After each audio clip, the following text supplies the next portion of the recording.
inshuti mukundwa uriko urankurikira ndakuramukije amahoro y'Imana aganza umutima wawe. Imana ishimwe ko turonsa akakanya ko kuganira iri jambo. Nagomba tuvugane ya majambo avuga ati kuki uhungabanya umutima kandi hariho umutabazi. Twishimikize amajambo y'Imana dusoma mu gitabo cy'abavugishwa n'Imana Yesaya igice n'indwi murongo n'uwa kane dusimba dusoma umurongo w'indwi dushe dusima kandi dusome umurongo w'icenda ku gahimba B. Maze umubarire uti witonde ureme woye gutinya kandi nturandurwe umutima n'ivyo bishirira bibiri bifumba bo n'uburake bw'inkazi bwa Rezini n'Abasiriya n'ubwa mwene Remariya. Hepfo ku murongo w'indwi uti co nico gitumye uhoraho Imana agize ngwiyo migabo ntizohama kandi ntizoshika.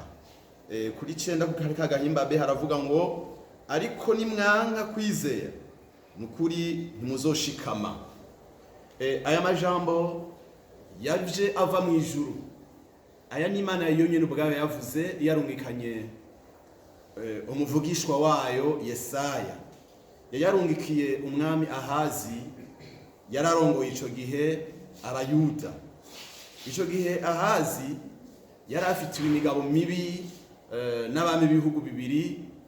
Igihugu kimwe cyari igihugu cy'Isiriya cyari kirongowe n'uwitwa Rezini, ikindi cyari igihugu cya Israeli nyene kigenzi cyabo cyari kirongowe n'uwitwa Peka.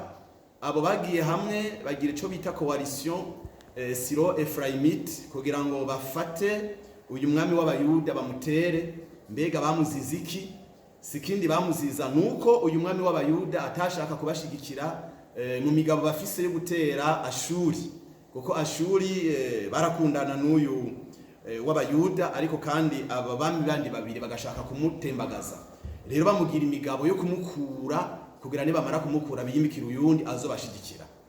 Rero Imana ikimurungikira aya majambo yacishije mu muvugishwa wa Yesaya kugira ngo imuremeshe. Iramubwira amajambo nagomba tugaruke ko nuko twayasomye.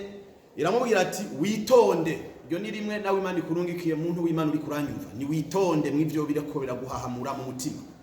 Kuki uhagarika umutima hariho umutabazi? Ni witonde. Ubishikiriza Imana. Nuheza kwitonda ukumva uti ndafise umutabazi.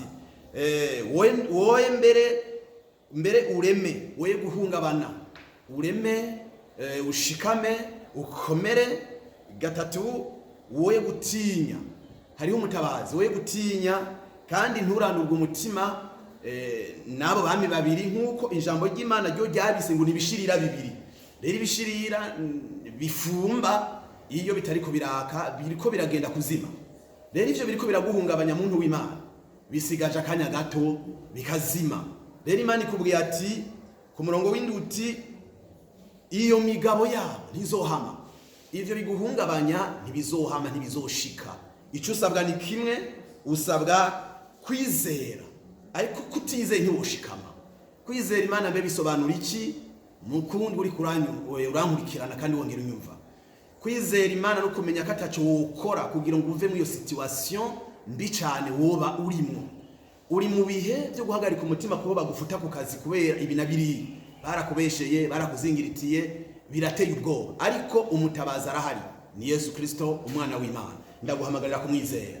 Dusenga Imana igutabara. Ndagushimiye Imana ko yemeye kukwizera. Rero umugirire neza kugira ngo iyi ntambara ari karagwana muye kuyitsinda. Ndabisavye nizera mu izina rya Yesu Kristo umwami n'umukiza wacu. Amen.